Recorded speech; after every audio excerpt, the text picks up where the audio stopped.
All right, so of course we have David Whitehead, Laura Eisenhower, Jim Mars, Ross Ben, Mark Devlin, Mark Passio, Ken Rolla, Freeman, and I'm sure some others will trickle in as we go. Give it up.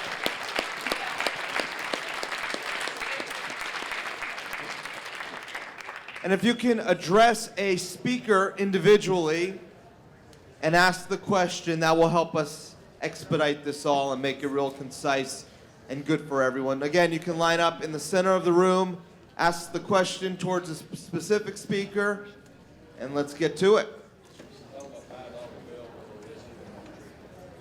Oh, and you guys will have to share the mic on the table. Okay, first question, please.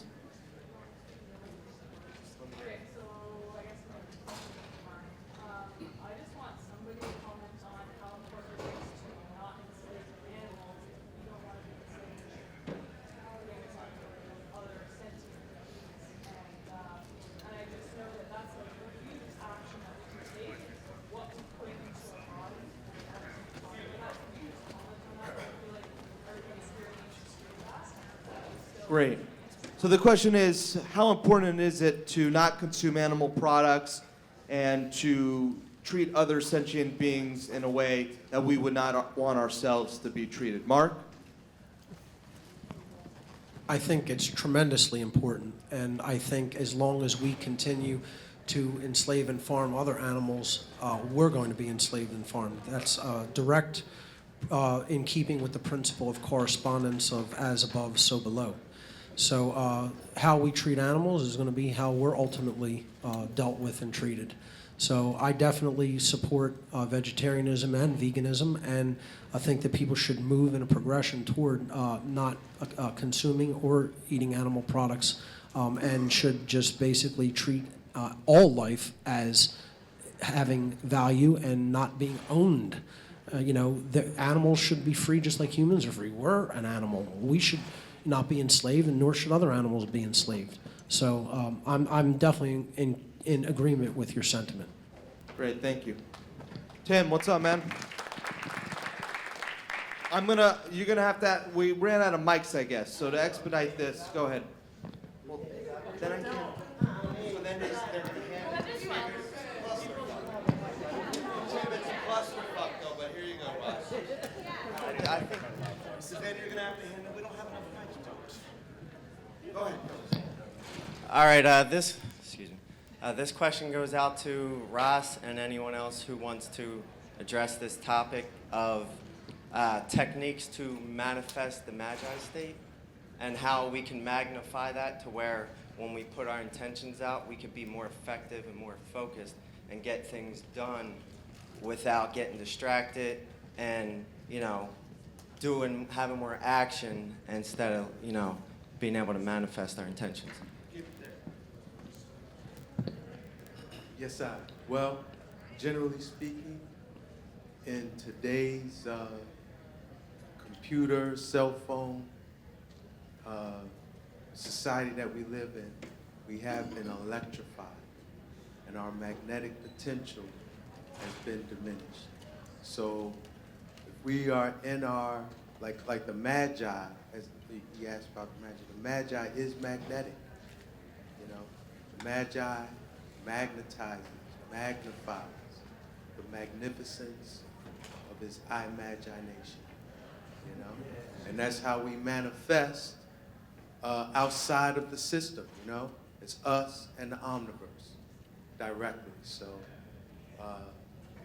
part of being free is being able to, manifest your reality, sustain yourself, sustain your family. Everything in creation is abundant. Why are we in lack? So the magnetism is the way to make, attract that abundance. Thank you. I spoke about this today in my presentation. The one trump card that we all have that the powers that be don't want us to know is that consciousness creates reality. And so if you want to be able to consciously manifest better, there are very practical things that you can do, and this is something I teach all the time. Detoxify the body. Increase the superconductivity in the body. And the way that you do that is through eating nutrient-dense foods, foods that are high in superconducting monoatomic elements. I discussed this today in my presentation. These elements are found in soils, are found in water, and you can do things in your own kitchen, in your own home. You can grow your own food to get these monoatomic elements, these ORMUS elements, into the body. We've got a vendor out here who's selling monoatomic ORMUS elements. You raise the superconductivity of the body. That is the interface between consciousness and the physical body. And when you do that, you manifest much more quickly and much more powerfully. I also manufacture scale wave devices that act as a carrier wave for consciousness, so you wind up accelerating what you focus upon while diminishing the negative things that you don't want to focus upon. So there are many, many tricks to doing this, and they're very practical tricks. It's not all necessarily metaphysical and spiritual things, but of course the metaphysical and spiritual things are the most powerful. Thank you. Next question, please. Question for Ken. This is a really kind of simple question, maybe. I never bought the drink bottled water thing because of the plastic. I figured it's leaching all kinds of crap into the water, and I didn't think it was really worth paying $2 for a bottle of water. So I always had tap water, but now I'm concerned about the fluoride, and I don't really buy that filters take the fluoride out because I make lots and lots of tea. So I want to. What's a safe, affordable way to have safe, healthy water? Okay? The simplest way, but not necessarily the cheapest way, there is one water filtration system that I know of that not only will chemically clean the water, but also it will homeopathically structure it, and it will add these monoatomic elements into the water.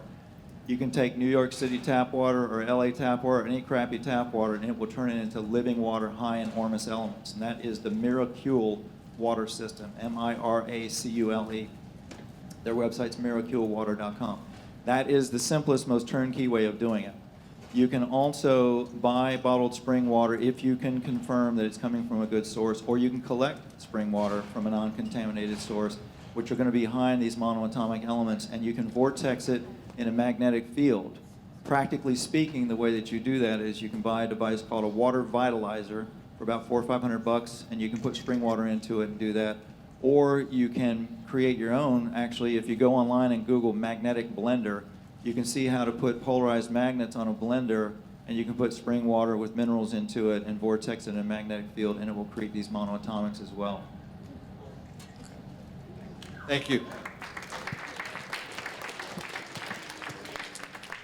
I have a solution-based question. I had an idea a while ago, and I wanted to bring it here to try to get it out to the great thinkers up here. Ken, if I tried to present it to you yesterday. If you want to use it and stop me at any point, please do so. Anyways, it is a Declaration of Independence to put up online to make some simple changes to the system, as long as people believed that it was possible. To do it, I made a mock website, and it's up online if anybody wants to check it out, declare.brookswebdesign.com. And it has a few ideas in there that I think might actually help kick off change against the system. So tell me a little bit about the gist of it, and what's a question we can try to speak to this idea about. The question would be, do you think this, what do you think? And I'm not sure I understand. few more The details. Declaration of Independence. yes, what brought me to the idea was legalese. It's all smokes and mirrors, just changing of definitions of words. And we could do some of that ourselves. Combat legalese and change all definitions back to common definitions. Come up with a new definition. And it morphed into Ken, you a want to new speak to this? declaration. Well, I think that that holds great promise. We see that despite the fact that we've descended into absolute bullshit in terms of a nation, this nation had a lot of promising things, and there was a Declaration of Independence, which was a very courageous move on behalf of those who were involved in writing it. So there's no reason why we can't use that same principle. The one thing I would say, however, is that anything, any victory, any kind of achievement that is made without a complete and total reformation of the financial system, a complete changing of that financial system, will be temporary. That So- is in there too. Well, there you go. So, any variation of that in combination with changing the financial system, I think is a great idea. Awesome. Thank you. And okay, next question, please. My wife and I have recently gotten into finding ourselves, finding the light, listening to all you guys, Mark in particular. Our biggest struggle now is we're trying to get the word out to people. And I'm going to direct this at Mark and Ken, but anybody who can answer it for me, since you guys are the ones out here to the groups and doing that. How do you get through to the willfully ignorant? The people that get the information in front of them, but just refuse to listen to it, due to, you know, their mind control. Well, you can take a horse to the water, but you can't force it to drink. I'll let Mary comment on this quickly. I understand what you're saying really well, because as I've been talking to people, you see the look in their eyes when you've lost them. It's kind of like, it's like a drift. Well, And they I don't wear a can't take it tinfoil in. hat, but I'm accused of it all the time. But Yeah, but it doesn't matter. The thing is I think you have to remember, it's not whether they receive it or not very well, it's whether you continue to give it. And it really, you can't control what other people are able to absorb. You just can't. So you have to just figure out a way to protect your integrity in giving it. That's really the bottom line, because you really can't force anybody to get this stuff freely.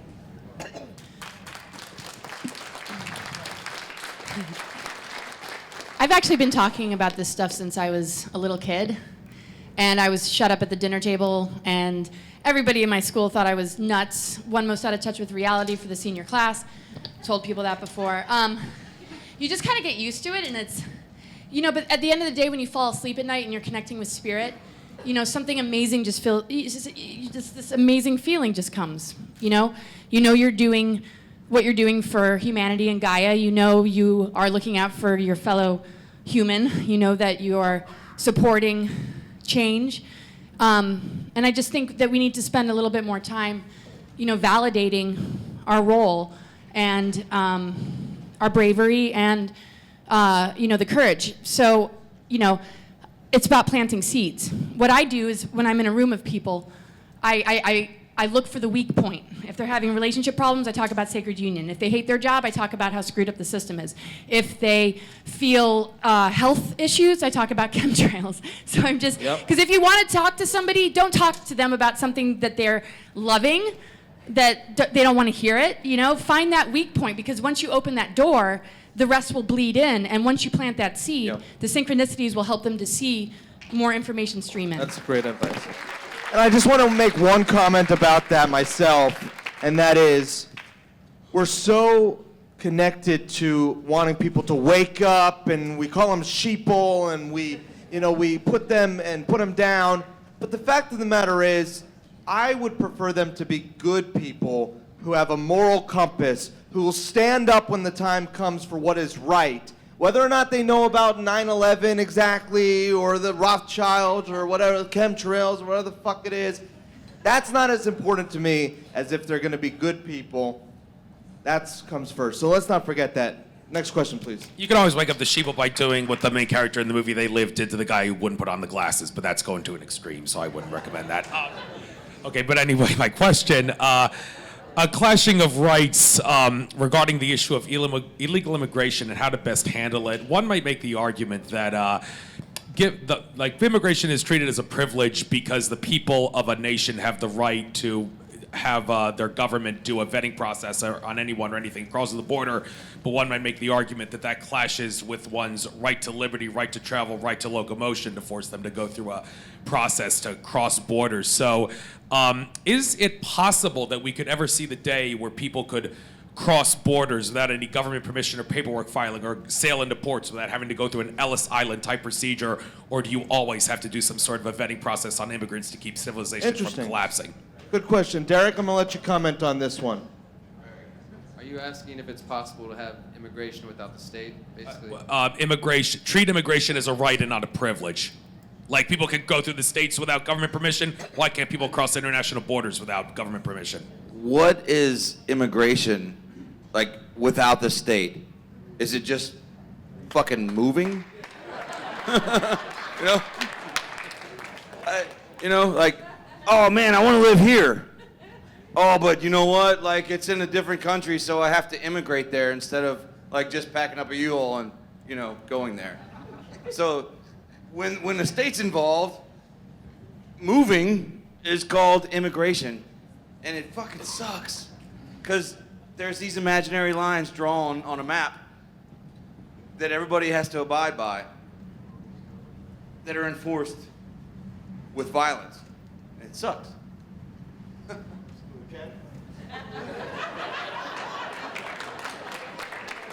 You know, I've had the very unique opportunity to be a refugee, literally, and in a refugee camp. And the people I met from all around the world, and not just from that experience, but also being in the Middle East in places where, you know, most people would think, my God, I would never want to be there. The truth of the matter is that when we level the playing field, and we don't have this artificial fraudulent system that imparts greater value to our currency while the rest of the world is sucking on it, when we level that playing field, I guarantee you, the people in all these countries that are migrating towards us, refugees that are coming to us, they're going to stay home. Especially dark-skinned people. They have a connection to the land, generally, that's much deeper than white people do. They don't want to leave their land. They're forced to leave their land, or they're incentivized to leave their land. So level the playing field, and the whole immigration issue, you know, the white racists should be adopting this perspective. You don't want people coming to your country? Fix the fucking system. Trust me, they'll stay where they were born.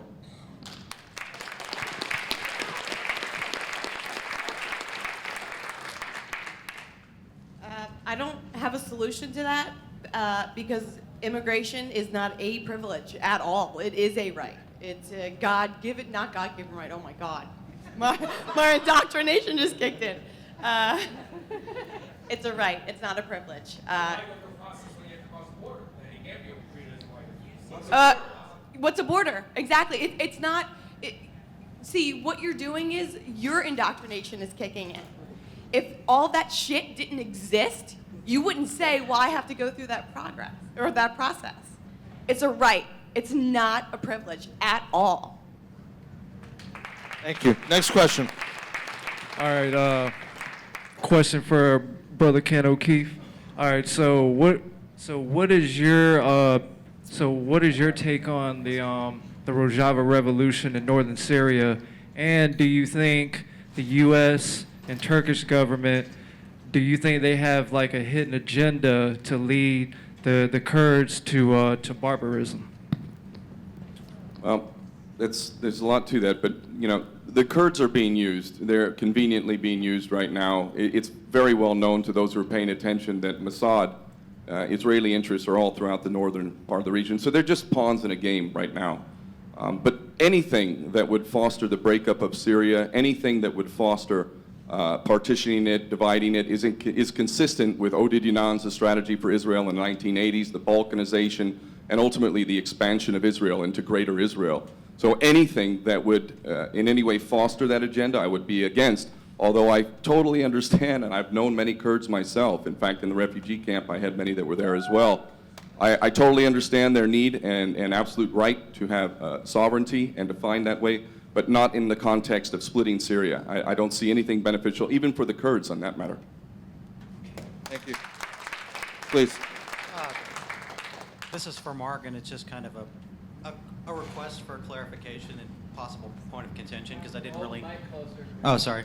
This is for Mark, and it's just a request for clarification and maybe a possible point of contention, because I didn't really understand what you said at the beginning about Christianity misrepresenting Satanism. I think you struck to the heart of what Satanism actually is, with the desire to become God on earth, right, and rule over this world. I just wanted to know, you know, don't you think that's what Christianity's been teaching, at least true Christianity's been teaching all along, given that the first promise in Genesis is actually made by the devil, and it's the promise to mankind that they will become gods? Yeah, I think that what I call fake Christians have a very inaccurate understanding of what real Satanism is. A true esoteric Christian, which simply lives by the golden rule of treat others as you would prefer to be treated and don't do harm to others, don't treat others as you don't want to be treated, would understand very readily the concept of what real Satanism, the real satanic ideology is. So I would just clarify that what I'm saying is most people in the world don't understand what real Satanism is because they think it is just the Christian notion, the notion of a group of people worshiping the externalized created deity that is the Christian devil in Christian lore. They don't understand that it is an ideological way of acting in the world that is based on Satan as an archetype from the story of Christianity. And it goes even before that. It goes back to ancient Egypt as Setianism, which is, the conqueror of the light, the one who wields the dark knowledge, that conquers Horus and conquers the light. So you have to understand, it's all about wielding knowledge in a completely inappropriate way to control and exploit people. It isn't about just the worship of demons or entities or Satan in so far as an anthropomorphized deity form. It is the propping up of a subclass of human beings as God. Do you think it's possible that all of these, allegorical stories and, mythological stories, may just be that, they may just be allegories and mythology, but the devil may in fact actually exist and is real? I don't see it as a deity, as an actual entity. I see it as a force in nature. Again, that's what real Satanism is aligning itself with. If there is a Satan, an adversary to consciousness, it is the force of involution, which means the fear that works against the expansion of consciousness. That's the force that, if anything, I see as Satan or the adversary. We have to understand, things like the tarot deck and, the 78 different energies. One of the cards is the devil card. So if you're going to shuffle, we have to understand that we have all these forces within us. We are restoring and rebuilding our soul architecture and redeeming Lucifer within our own being and finding that sacred union in order to purify the chakra system to move into the galactic chakras, which affects the grids, which affects the stargates on the planet, which is what this ascension is all about. So we make free will choices every day. We can choose which archetype we're going to run. Now, joining a group or joining an order is a whole other thing, because then you're really committing to it. But we need to embrace all aspects. The devil energy can also be like Pan. It can also connect with Kundalini. We just have to learn the right use of power. The enslavement is the devil, but the right use of power is where that energy can actually turn into something else, because we're the alchemists here. Next question, please. So this is directed to Mark. So I just wanted to thank you, Mark, for speaking out against the corruption of feminism and the actual behavior that we're observing from the women that we're actually presented with in today's age. It's something that a lot of people aren't talking about. So I really appreciate that. And I rarely ask questions, but I just feel really obligated to at least make a case and try to bring this into a question on how you can really justify ignorance when you say that no amount of information can convince you that this is actually natural. It seems to me like the whole point of freeing our mind is to actually be open to information, and when new information is presented, we have to admit that we were wrong. So there's plenty of evidence out there to suggest that this is actually female nature itself, and that feminism itself is just a manifestation of female nature, especially considering that animals, every animal that has sexual dimorphism features females that actually have a tournament strategy and hypergamy and gynocentrism, etc. I will be addressing this very question tomorrow evening in my presentation. So I would defer that to say, if you want to hear the answer to that, see my presentation tomorrow. But I do disagree in general that this has anything to do with female nature. That's something I left for the second part, because I'm going to talk about human nature in the second part of the presentation. Thank you.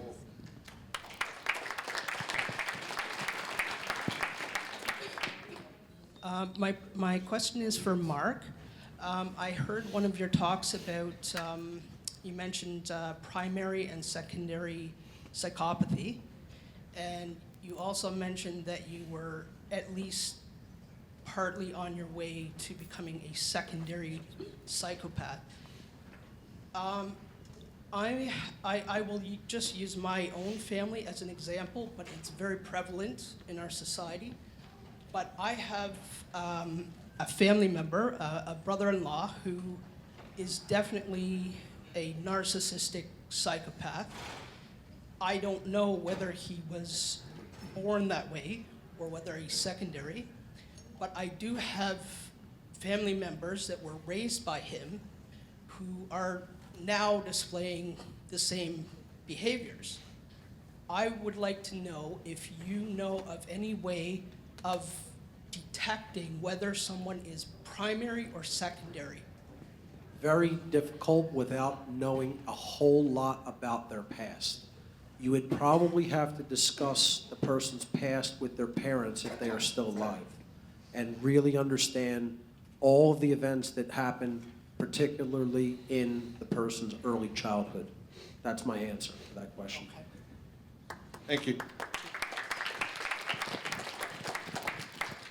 Hey guys, I heard on Bill Church's podcast that he had a guest speaker that said that the power grid could be taken down for the entire United States with a single solar flare, and then it wouldn't come back up for another 2 years at least. And they were saying, this woman was saying that that's when shit would hit the fan officially for the entire United States all at once. So I was wondering if y'all had any encouragement onto rectifying that situation. And like, I know all the Tesla technologies out there, and like, it's been done before, so like, why are we not trying to find some science genius, you know, and start doing it ourselves? Because that's like, if it goes, that's when it all goes down, and we might not have another freer mind. Well, you know, they did a look at that, and they took a cost of, a calculation of the cost of what it would, you know, as far as resources and money take to protect the grid from coming down. And it was something like, I don't know, $8 billion, something minuscule. But we'd rather spend that money on war and everything else, and it seems that the powers that shouldn't be are not concerned in actually protecting that grid from breaking down. So what we need to do is we need to make our own grid, the free your mind grid, if you will. Solar, all that shit, and just get, you know, we can't wait here and expect the government to protect us with their infrastructure. All these utility companies, they're all governmental. And if we're going to sit here waiting for them to fix it, we're going to be in for a rude awakening. Ken? Yeah, that's one that keeps me up at night sometimes, so. Don't let it keep you up. Back in the early 90s, I worked with a man named Ewell Brown who developed free energy technology. We're still thinking like slaves when we think that we have to be attached to a grid. We don't. You can have a generator in your house that can run your house and everything in it for very simple, very inexpensive, and you can build it yourself. There are tons and tons of free energy devices on this planet. I post them all the time on my Facebook feed, all the time. There are simple coils you can build even while the grid is up that you can wrap, and you can put it on devices, or you can put it on your entire house and drop your electricity load 90%. You can do that right now. If you want to check that out, go to onestopenergies.com. But there are tons of solutions for these things already out there. They've been around for decades, actually a couple hundred years. So we have to stop thinking like slaves and think that we have to be connected to a grid system. We don't. Educate yourself about free energy and learn how to make it, and then you don't have to worry about it. Yes, I have made free energy technologies. I've had friends murdered. I've had death threats and had to go into hiding with my family. So yes, I have made it, and like I say, it's very simple. Most of the people in this room can do it. It's just having the knowledge. And if you don't seek it, you won't know it. So seek it and find out how to make it. Thank you. Real quick here, and we'll get to you next. By the way, did everyone know that Jim Mars got in?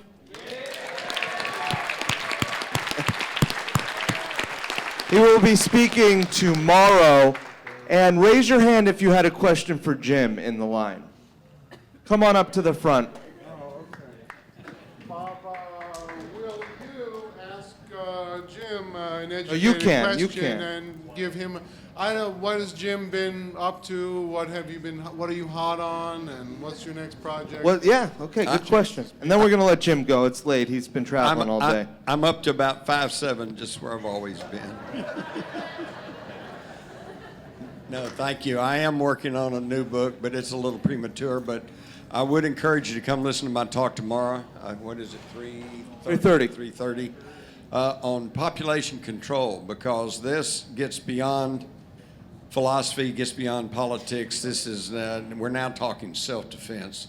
If you don't understand what the corporate owners are doing to you, you're putting yourself and your loved ones in physical danger. Thank you. Thank you, Jim. Good night. It's getting late. Go ahead, boss. I just have a quick question. The golden question of anarchy. Who's going to build the roads? Just fucking with you. That's a great No, question. no, that's not my question. Oh, no. I was just fucking We're with you, answering man. it. Well, two parts, because my other question had something to do with what you guys are talking about sustainable energy. Sorry. Ignore the road question. That's That was a a dumb great fucking one. I like question. it. But no, seriously, you had a great presentation about survivalism. But one thing I didn't hear this weekend was anyone talking about Earthship homes or the work of Mike Reynolds. Oh, yeah. Personally, I think that's one of the most important and best ways to get the fuck off of the grid and live comfortably with technology without any compromise. And it's one of the most important attributes to moving forward with an anarchist society. So would any of you guys want to comment on I mean, Mike I'm Reynolds down or with their Earthships? ships. Mary, you'd like to comment? There's a guy in Missoula, Montana, Paul Wheaton, who I've studied a lot, and he was talking about Earthships because I asked him a lot about it because I was interested in it too. Dennis Weaver built a house in, I don't know where it is. It's somewhere there. And after the video was done, he left it because there is some concern about the wheels and pounding the dirt into the wheels and then doing that there is some element of toxic vibration having to do with Earthships. I don't know about it. I'm going to find out about it. Radon. Yeah, there's some concern about Earthships having to do with the toxicity of them, and there's other ways to build your houses that are in the earth and not on the grid. I just want to add to that, the last two questions. First, as far as Earthships, it's definitely important to research that. Cob houses, all sort of alternative architecture and alternative structures that are much more sustainable than most of the things that we are currently living in. Geothermal, there's all sorts of other options. And like Bob was talking about getting prepared for, some type of shit hits the fan. People are talking about the electric grid. I just want to remind everyone who may have not heard our panel yesterday, please research agorism, counter-economics, and actually creating counter-institutions to the state, not just in the electric grid, but the food production, the state systems. Every single area where we see that we are dependent on someone else, it's time for us to start building that next stage. I just want to add something quickly to that, if I could, Bob. Please. I had the opportunity of traveling and working with some of the native tribes in Canada, and one of the Mi'kmaq elders, Eliza Knockwood, if you actually look her up online, she and a bunch of members of her community are actually working on multiple Earthships all throughout Prince Edward Island and some of the different areas, and this is definitely going on in Canada. I'm from British Columbia, by the way. Yeah, I'm from British Columbia, and you want to talk about Earthships that aren't coming out of like the 15th century or something like that. These are getting really advanced, and in combination with a lot of the fantastic work being done, as said before, with the various different energy formats and understanding our resources and utilizing them in a much more intelligent way, we can live abundantly off the grid, and it doesn't have to be that we are just living in the woods subject to the elements. It can actually be quite sophisticated and quite advanced. And in Canada, the native tribes are leading the way. Awesome. Question, please. So, question for Mark. We talk about Illuminati or the elites. Do you think there is like a single unified group of elites that is controlling everything? The Jews, of course. Or, I'm sorry. Yeah, right. I come from a Jewish family. Mark, who is the Illuminati? The control class is an eclectic variety of people. They are from every ostensible race, religious background, economic class even. They are not just the rich.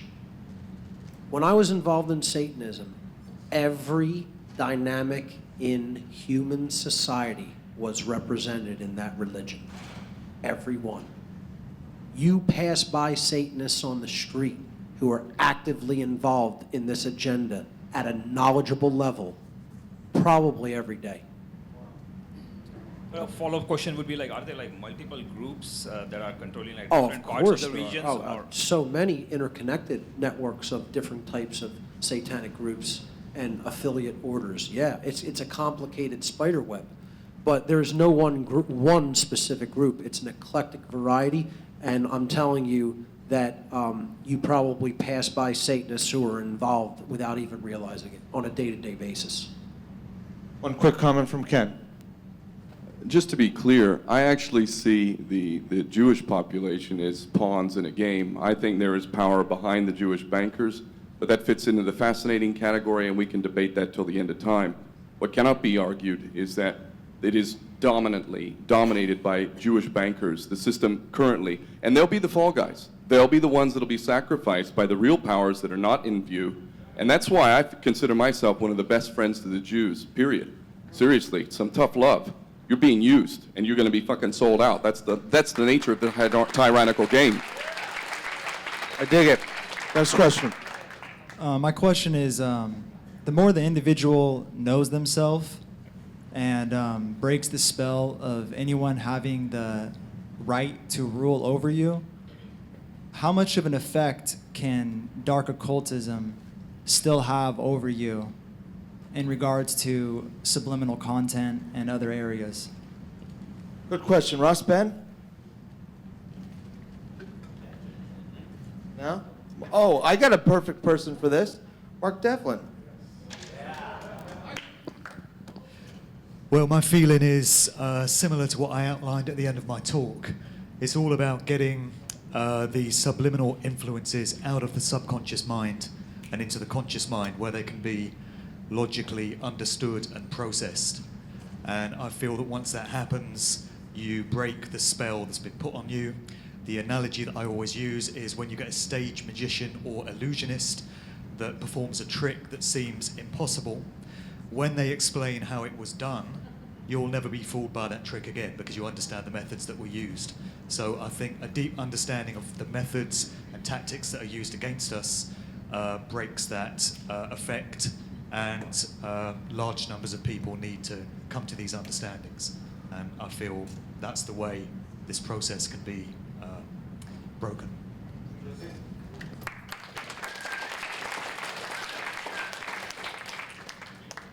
I think your question was what kind of effect would it have on how you behave and how your outreach is to others, correct? Was that? Yeah, specifically, if the end goal, in a sense, in the physical form, is to keep you controlled and keep you believing in authority and keep you thinking that you need someone above you to manage your life, once you realize that and the curtain sort of falls down, how does the dark occultism still have an effect on the individual? Okay, well, it might actually. I think it would have an effect on your behavior. You may find yourself still behaving in certain ways that you don't necessarily think are, moral or in line with your principles once you've been woken up, which may not, while you may think that you've broken the spell, maybe you have, but other people around you may not see that because you're still sometimes behaving in ways that are reflecting the brainwashing that you thought you broke. It's those habits. Yeah, that's why I started it with the more the individual knows themselves. Well, and that's not, and I totally, what I'm saying is that as much as you know, I mean, we're all growing, however. Process, yeah, Yeah, exactly. it's a process, but I still think those behaviors can stick around, like an addiction. And anyone in recovery will tell you it will creep back in, no matter what. So you can know yourself in and out, but you can still find yourself on I guess I'm trying to find like